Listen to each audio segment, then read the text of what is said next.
नमस्कार विद्यार्थी मित्रांनो, मी प्राध्यापक प्रभाकर एस भैसाळे, इतिहास विभाग प्रमुख doctor Babasaheb Ambedkar art, commerce आणि सायन्स कॉलेज सुरतोली लोहारा.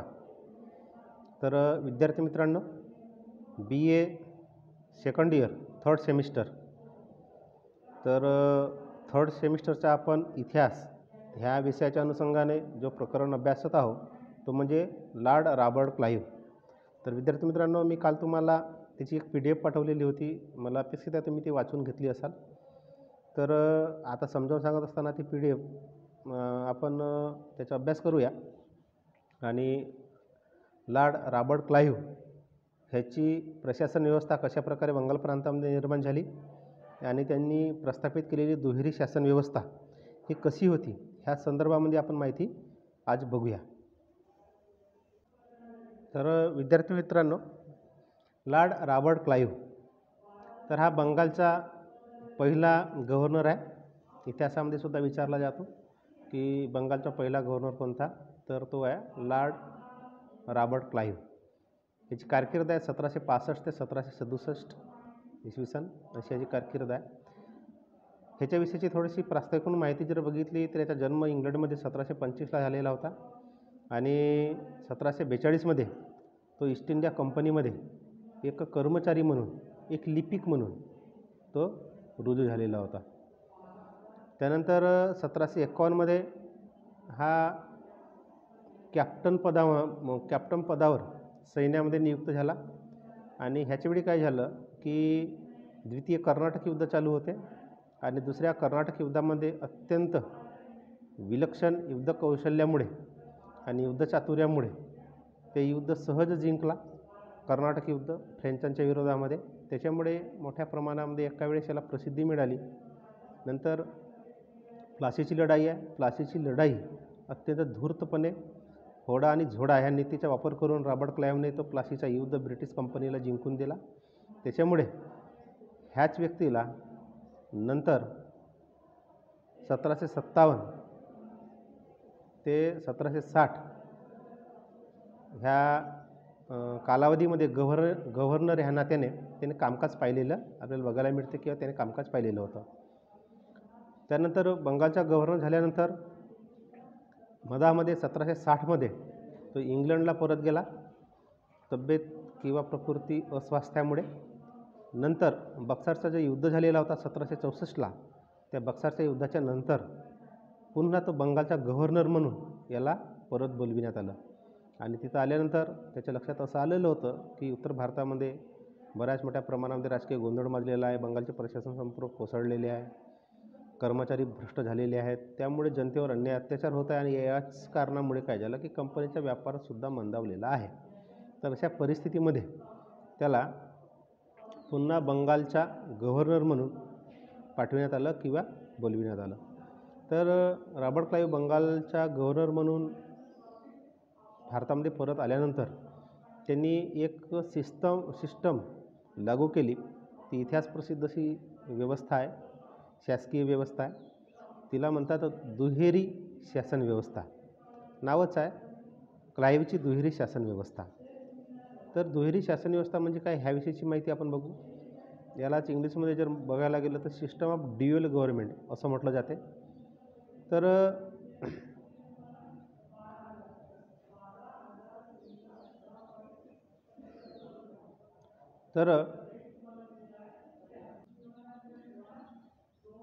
तर ब्रिटिशांनी बंगालच्या राजकारणामध्ये प्रवेश करण्याच्या अगोदर हा प्रांत अतिशय संपन्न होता, अतिशय सुखी होता, समृद्ध असा प्रांत होता बंगालचा प्रांत. आणि मोगल बादशहाचा प्रमुख आधारस्तंभ किंवा मोठ्या प्रमाणामध्ये इथून टॅक्स वसूल होत असल्यामुळे आर्थिक बाबतीत हा मोगल बादशहाचा आधारस्तंभ म्हणून सुद्धा प्रसिद्ध होता.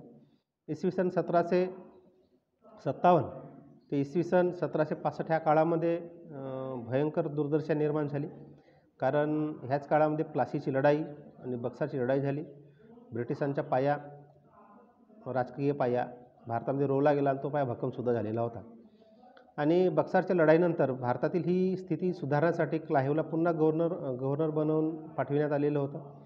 आणि त्यांनी काय केलं की ह्या वर्षामध्ये 1765 ते 67 ह्या 2 वर्षामध्ये रॉबर्ट क्लाईव्हने मुलकी प्रशासन व्यवस्था आहे, सैन्य व्यवस्था आहे, त्याचप्रमाणे संस्थानिक संबंधीचे धोरण आहे, ह्या सर्व क्षेत्रामध्ये कंपनीच्या हिताच्या दृष्टिकोनातून त्यामध्ये मोठ्या प्रमाणामध्ये धोरणात्मक बदल केला.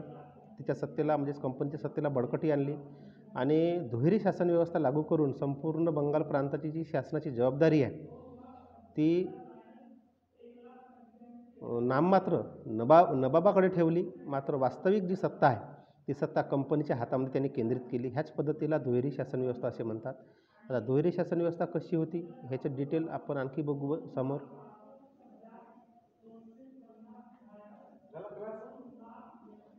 तर दुहेरी शासन व्यवस्थेमध्ये 2 मुख्य अधिकारी होते, दिवाण आणि सुभेदार. तर सुभेदाराचे कार्य जर बघितलं तर निजामतीचे होते. निजामतीचे म्हणजे संरक्षण व फौजदारी स्वरूपाचे. हा याच्याविषयीचा प्रश्न येतो, विद्यार्थी मित्रांनो लक्षात ठेवा. निजामतीचे म्हणजे संरक्षण आणि फौजदारी स्वरूपाचे होते. ह्याचा काम कोण बघायचा? सुभेदार बघायचा. आणि दिवाणीचे कार्य दिवाण बघायचा. आणि दिवाणीचे कार्य ॲक्च्युली काय होतं? कर व्यवस्था आणि तत्संबी कायद्याची अंमलबजावणी करणे. हे जे दोन्ही अधिकारी होते, दोन्ही अधिकारी एकामेकांवर नियंत्रण ठेवित होते आणि आपल्या कामासाठी सरळ सरळ ते कोणाला जबाब होते? मोगल बादशाहाला म्हणा किंवा तिथल्या नवाबाला हे जबाबदार असायचे, म्हणजेच केंद्र सरकारला जबाबदार असायचे. औरंगजेबाच्या मृत्यूनंतर मोगल सत्ता कमकुवत झाल्यानंतर अशा स्थितीमध्ये बंगालचा नवाब मुर्शिद कुली खान यांनी निजामत आणि दिवाणी हे दोन्ही जी कामं आहेत स्वतःकडे त्यांनी केंद्रित केलेली होती. अशा प्रकारे बंगालची परिस्थिती निर्माण झालेली होती. तर दुहेरी शासनाचे स्वरूप जे आहे ते रॉबर्ट क्लाईव्हने कसे केले की जो युद्ध झालेला होता बक्सारचा, त्या युद्धामध्ये मीर कासिमचा पराभव झाला आणि मीर कासिमच्या पराभवानंतर पुन्हा मीर जाफरला गादीवर बसविण्यात आले. ह्याविषयीची माहिती आपण मागच्या व्हिडिओमध्ये बघितलेली आहे. नंतर त्याच्या मृत्यूनंतर म्हणजे कोणाच्या? मीर जाफरच्या मृत्यूनंतर, त्याचा मृत्यू झालेला होता 17 जानेवारी 1765ला. त्याचा लहान मुलगा जो होता अल्पवयीन नजीमुद्दीन अली खान उर्फ निजामुद्दौला, तर याला गादी देण्यात आली बंगालच्या नवाबपदाची. आणि फेब्रुवारी 1765 पासून नंतर ह्याच नवाबाकडून कंपनीने काय केलं? निजामतीचे हक्क मिळविले, कारण तो एक नाममात्र असा बंगालचा नवाब होता. नंतर 1765लाच मोगल बादशाह शाह आलम ह्यांच्याकडून दिवाणीचे अधिकार मिळाले होते. ह्याच्याविषयीची सुद्धा माहिती आपण मागच्या व्हिडिओमध्ये बघितलेली होती.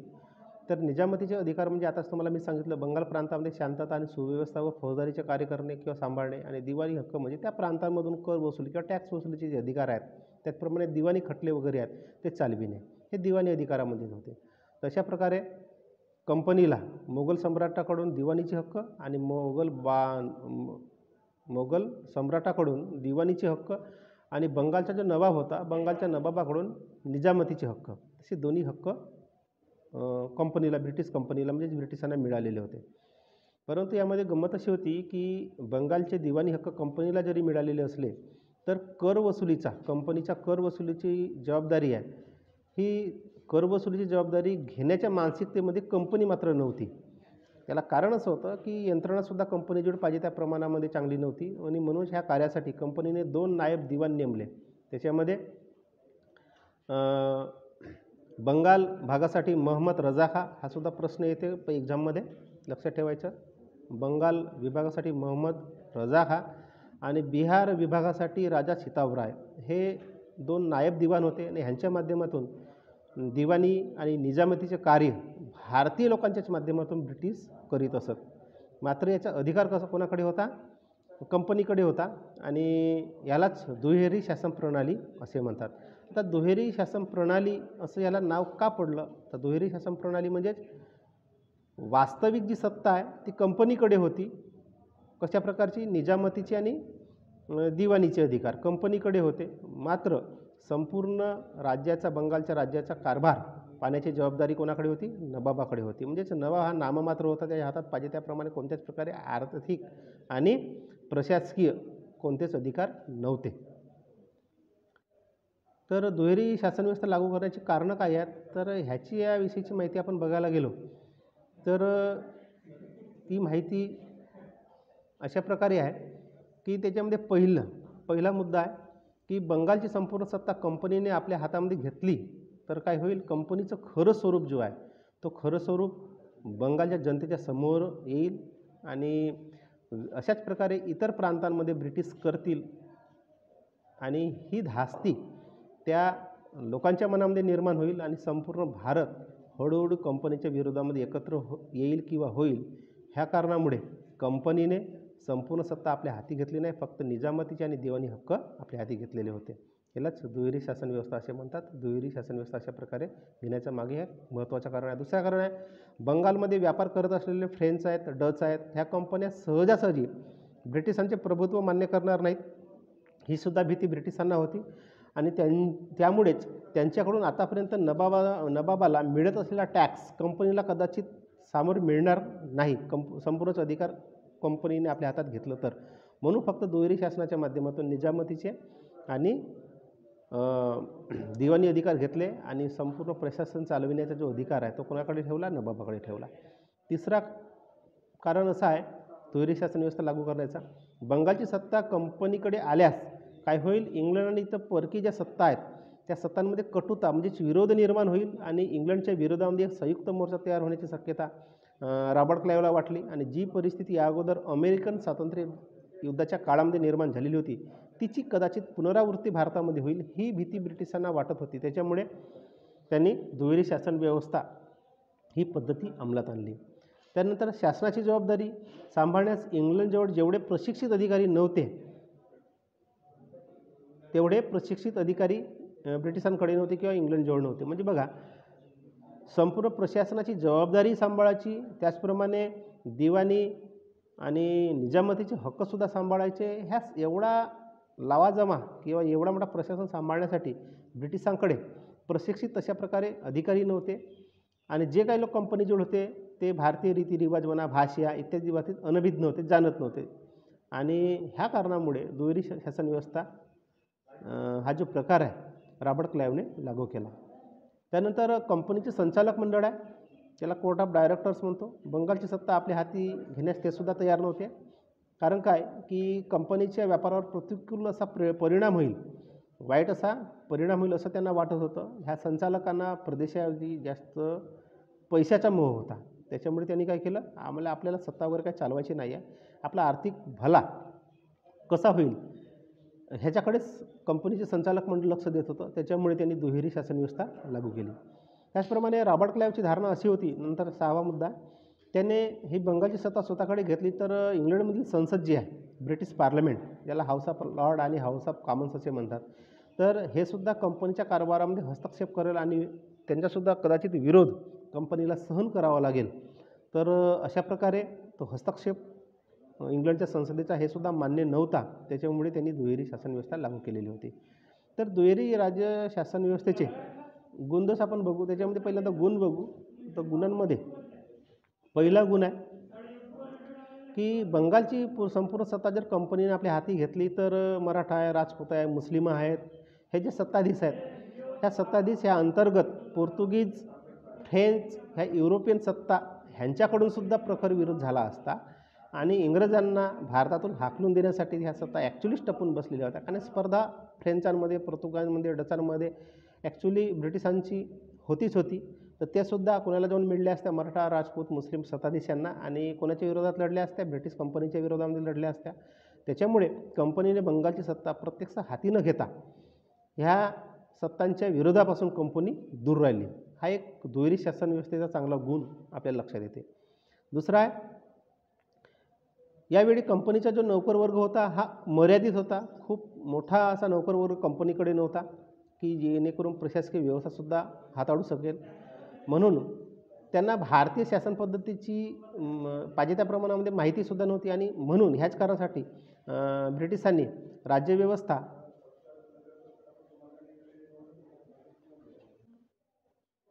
तर संपूर्ण राज्यकारभार चालविण्याची जबाबदारी ब्रिटिशांनी अंगावर न घेता स्वदेशी अधिकाऱ्यांच्याच मदतीने म्हणजे भारतीय अधिकाऱ्यांच्याच मदतीने बंगालचा राज्यकारभार केल्यामुळे त्यांच्यावरील ताण कमी झाला आणि या परिस्थितीमध्ये सुद्धा बंगालवरील त्यांचे वर्चस्व मात्र कायम राहिले. हा एक त्यांचा फायदा झाला.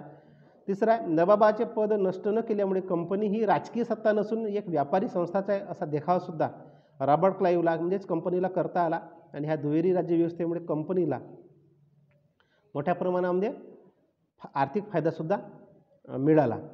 आणि याच्यामुळे काय झालं की कंपनी स्थानिक भारतीय जे होते यांच्या विरोधाची बळी मात्र पडली नाही. त्यानंतर आर्थिक परिस्थिती सुधारली आणि कंपनीचे जे उत्पन्न होते कमी झालेले ते दुहेरी राज्यव्यवस्थेमुळे 30 लाख दरवर्षी पौंडचा फायदा कंपनीला होऊ लागलेला होता. तर हे गुण आहेत कंपनीच्या दृष्टिकोनातून. त्यानंतर आहे दुहेरी शासनव्यवस्थेचे दोष बघू आपण. त्याच्यामध्ये प्रशासन ठप्प हा पहिला मुद्दा आहे. तर निजामतीमध्ये काय झालं, शिथिलता आली, म्हणजेच कायदा आणि सुव्यवस्था जी हाताळायची होती ती ॲक्च्युली ब्रिटिशांकडे होती आणि त्याच्यामुळे ते चांगल्या पद्धतीने न हाताळता आल्यामुळे ती अस्ताव्यस्त झाली आणि न्यायव्यवस्थासुद्धा विस्कळीत झाली. कायद्याची अंमलबजावणी करणे, न्यायदान करणे ह्या बाबतीमध्ये नवाब अकार्यक्षम होता आणि त्याच्या वतीने अप्रत्यक्षरित्या कंपनी हस्तक्षेप करत असल्याने प्रशासनाची जबाबदारी जी आहे ती कंपनीने मात्र घेतली नव्हती. त्याच्यामुळे दोष कोणाला देण्यात आला, नवाबाला देण्यात आला आणि ग्रामीण क्षेत्रामध्ये मोठ्या प्रमाणामध्ये लूटमार सुरू झाली. प्रशासन आहे किंवा नाही अशी अवस्था निर्माण झाली. खरे तर प्रशासनामध्ये मोठ्या प्रमाणामध्ये भ्रष्टाचार सुरू झालेला होता. वास्तविक पाहता कंपनीचे जे अधिकारी आहेत हे अधिकारी धनाच्या लोभापायी प्रामाणिक भारतीय आहेत त्यांची सेवा घेत नव्हते, तर त्यांना जे अधिकारी भ्रष्ट अधिकारी होते त्यांची सेवा ते घ्यायचे आणि ह्याचे परिणाम बंगालच्या जनतेला मात्र भोगावे लागले. आणि एवढंच नाही तर लॉर्ड कॉर्नवालिस यांनी एक स्टेटमेंट दिलेलं होतं 1858मध्ये हाऊस ऑफ कॉमन्समध्ये, इंग्लंडच्या संसदेमध्ये. त्यांनी असं म्हटलेलं होतं की मी ठामपणे सांगतो की 1765 ते 1784 ह्या काळातील ईस्ट इंडिया कंपनीच्या सरकारपेक्षा अधिक भ्रष्ट, खोटारडे, वाईट सरकार जगातील कोणत्याही देशामध्ये नव्हते, असं त्यांचं स्टेटमेंट आहे. ह्याच्यावरून आपण ओळखू शकतो की ह्या दुहेरी शासन व्यवस्थेमुळे बंगालची अवस्था कशी निर्माण झालेली असेल. दुसरा आहे शेतीचा ऱ्हास. तर भारतामध्ये धान्याचे जे कोठार असलेले बंगाल आहे आता उजाड बनलेले होते. त्याचप्रमाणे शेतीवरील करांची वसुली जास्तीत जास्त बोली बोलणाऱ्या अधिकारी म्हणा किंवा जमीनदाराकडे दिली जात होती आणि हे जे ठेकेदार आहेत, जमीनदार आहेत, ह्यांना शेतीविषयी पाहिजे त्या प्रमाणामध्ये रुचीसुद्धा नव्हती. ते शेतकऱ्यापासून जास्तीत जास्त कशा प्रकारे टॅक्स वसूल केला जाईल, कर कसा वसूल केला जाईल ह्याचाच विचार करीत होते. आणि अगोदरच बंगालमध्ये काय झालेलं होतं की शेतकऱ्यावर करांचे प्रमाण मोठ्या प्रमाणात वाढलेले होते आणि जे काही वसुलीसाठी कडक धोरणं निर्माण करण्यात आलेली होती त्याचे बळी हे शेतकरी ठरलेत. आणि कंपनीचा एक कर्मचारी असलेला विलियम बॉल्ट्स नावाचा जो व्यक्ती आहे तो म्हणतो की कराचे भुगतान करण्यासाठी गरीब लोकांना आपल्या मुलांना विकावं लागत असे. ह्याच्यावरून ती कर व्यवस्था किंवा कराचं धोरण किती भयानक असेल ह्याच्यावर आपल्याला अंदाज बाळगता येतो. त्याचप्रमाणे ती शेती सोडून पडून जावं लागे अशा प्रकारे विलियम बोल्ट्स ह्याचं स्टेटमेंट आहे. त्यानंतर दुसरा एक कर्मचारी आहे किंवा व्यक्ती आहे रिचर्ड बियर यांनी अशा प्रकारे स्टेटमेंट दिलेलं आहे की कंपनी संचालकांना लिहिले की अत्यंत कडक व निरंकुश शासकांचे अधीन सुजलाम सुफलाम भरभराटीत आलेला हा देश म्हणजेच बंगाल प्रांत कंपनीला दिवाणी हक्क मिळाल्यापासून उद्ध्वस्त झालेला आहे. ह्याचे प्रत्येक इंग्रजाला दुःख होते. अशा प्रकारे त्या दुहेरी शासन व्यवस्थेच्या पूर्णपणे वस्त्र लप्तरे या रिचर्ड बियर नावाच्या व्यक्तीने वेशीवर टांगलेली आपल्याला बघायला मिळते. ह्याच्यावरून आपल्याला दुहेरी शासन पद्धतीचे परिणाम किती वाईट आहेत, भयंकर आहेत हे लक्षात येते. तिसरा आहे वाणिज्य व्यापाराला फटका. तर शेतीचे उत्पादन घटल्यामुळे काय झालं की व्यापार वाणिज्यावर मोठ्या प्रमाणामध्ये वाईट असे परिणाम झालेत. 1717 पासून कंपनीला तसं पाहता बंगालमध्ये करमुक्त धोरणाची सवलतच मिळालेली होती किंवा करमुक्त व्यापाराची सवलत दिली होती. जो मोगल बादशाह होता फारुख शिअर त्यांनी ती दिलेली होती. त्यानुसार कंपनीच्या बंगाल स्थित गव्हर्नरच्या आदेशानुसार विना निरीक्षण कोणताही माल इकडे तिकडे जात होता आणि करातील ह्या सवलतीमुळे शासनाचे नुकसान झाले आणि भारतीय व्यापार मात्र मोठ्या प्रमाणामध्ये नष्ट झालेला होता. त्यानंतर व्यापारावर कंपनीचा जवळजवळ एकाधिकार प्रस्थापित झाला आणि अशामध्ये कंपनी भारतीय व्यापाऱ्यांपासून अतिशय कमी कवडीमोल भावामध्ये माल विकत घेत असत, खरेदी करत असत. त्याच्यामुळे व्यापाऱ्यांचे सुद्धा नुकसान झाले आणि एवढे मोठे नुकसान झाले की त्याचं स्टेटमेंट रॉबर्ट क्लाईव्हने स्वतःच दिलेलं आपल्याला बघायला मिळते. त्यांनी असं म्हटलेलं होतं की कंपनी कर्मचारी स्वतःला मालक समजून व्यापार करतात, परिणामी त्यांना लक्षावधी व्यापाऱ्यांच्या रोजीरोटी हिसकावून घेऊन त्यांना देशोधडीला लावलेलं आहे. असं स्टेटमेंट प्रत्यक्षात कोणाचं आहे? रॉबर्ट क्लाईव्हचं स्टेटमेंट आपल्याला बघायला मिळते. ह्याच्यावरून आपल्याला समजून येईल की वाणिज्य व्यापार कशाप्रकारे धुडीस मिळालेला होता बंगाल प्रांतातला. त्यानंतर हा चौथा मुद्दा, उद्योग व कलेचा ऱ्हास. तर बंगालचा प्रांत म्हटला तर ढाक्याची मलमल किंवा रेशीम ह्याच्यासाठी अत्यंत असा प्रसिद्ध होता.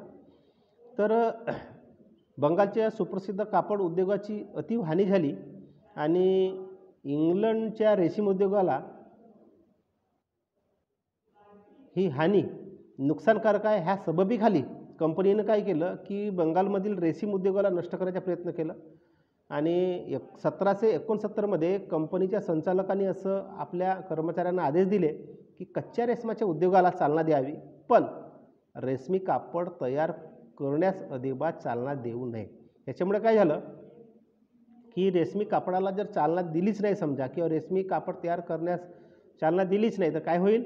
जिथले स्थानिक जे उद्योग आहेत बंगालचे रेशीम उद्योगांचे किंवा रेशीम विणकरांचे, तर ते उद्योग काय पडले? ठप्प पडले, बंद पडले. आणि मग त्याच्यामुळे जे बेरोजगार विणकर होते त्या विणकरांना एक करार करून ब्रिटिश कंपनी स्वतःसाठी माल तयार करण्यासाठी त्यांना बळजबरी करत असे. त्याच्यामुळे ह्या विणकरांनी काय केलं? स्वतःचे अंगठे कापून घेतले. आणि परिणामी काय झालं की इंग्लंडपेक्षा उच्च प्रतीचे कापड विणणाऱ्या ह्या कलाकारांच्या हातातील कला गेली. कंपनीचे कर्मचारी ह्या विणकरांना मोठ्या प्रमाणामध्ये छळत होते. ह्याचे वर्णन कंपनीच्या कर्मचाऱ्यांनी करून ठेवलेले आहे. जसं उदाहरण आपण जर बघितलं तर विणकरांना खोट्या कागदपत्रावर स्वाक्षरी करण्यास लावणे, त्यांना फटके मारणे, त्यांच्या कातडी सोलणे, तर अक्षरशः गुलामाप्रमाणे त्यांच्याकडून कामं करून घेत असत. अशा प्रकारे हे प्रकार चालत असत. आणि त्यांनी तयार केलेल्या मालाची किंमत जर बघितली बाजारपेठेमध्ये 15 ते 40% कमी त्यांच्या मालाला किंमत मिळत असे. आणि हे काम कोण करायचे? भारतीय गुमास्त आणि निरीक्षक, ज्याला आपण इन्स्पेक्टर्स म्हणतो, ते करायचे. अशा प्रकारे कापड आणि रेशीम उद्योगातील कच्चा माल खूप चढ्या भावाने भारतीय कारागिरांना मिळण्याची व्यवस्था कंपनीतर्फे केल्या गेल्यामुळे हे जे कारागीर आहेत देशोधडीला लागले आणि आपले काम सोडू लागले. हा एक उद्योग आणि कलेचा मोठ्या प्रमाणात ऱ्हास झाला. कशामुळे? दुहेरी शासन पद्धतीमुळे. त्याच्यानंतरचा मुद्दा आहे नैतिक पतन. तर नैतिक पतन म्हणजेच बंगालमधील जी जनता होती त्याचं नैतिक पतन सुरू झालं. कारण आर्थिक व्यवस्था सुदृढ नसल्याने ते नैतिकदृष्ट्या ढासळले होते, कमकुवत झालेले होते. जास्त उत्पादन घेतल्यास जास्त टॅक्स द्यावा लागतो म्हणून जरुरीपुरते पोटापुरते ते उत्पादन करीत असत. आणि याचा असा परिणाम झाला की लाभ आपल्याला मिळत नाही म्हणून विणकरांनी उच्च प्रतीची निर्मिती मात्र बंद केली. अशा प्रकारे कार्य करण्याची प्रेरणाच मात्र त्यांच्या मनातून निघून गेली आणि तो समाज निर्जीव बनला. अशा प्रकारे पतनाची चिन्हे स्पष्ट दिसू लागली होती या दुहेरी शासन व्यवस्थेमुळे. तर विद्यार्थी मित्रांनो, ही दुहेरी शासन व्यवस्था, त्याचे गुणदोष आणि दुहेरी शासन व्यवस्था म्हणजे काय, ह्या विषयाचा अभ्यास आपण ह्या प्रकरणामध्ये केलेला आहोत, ह्या व्हिडिओमध्ये केलेला आहोत. ह्याच्यानंतर हा प्रकरण इथंच संपतो आणि ह्याचे प्रश्न उत्तर मी तुम्हाला उद्या PDF च्या स्वरूपामध्ये पाठवणार आहे. धन्यवाद.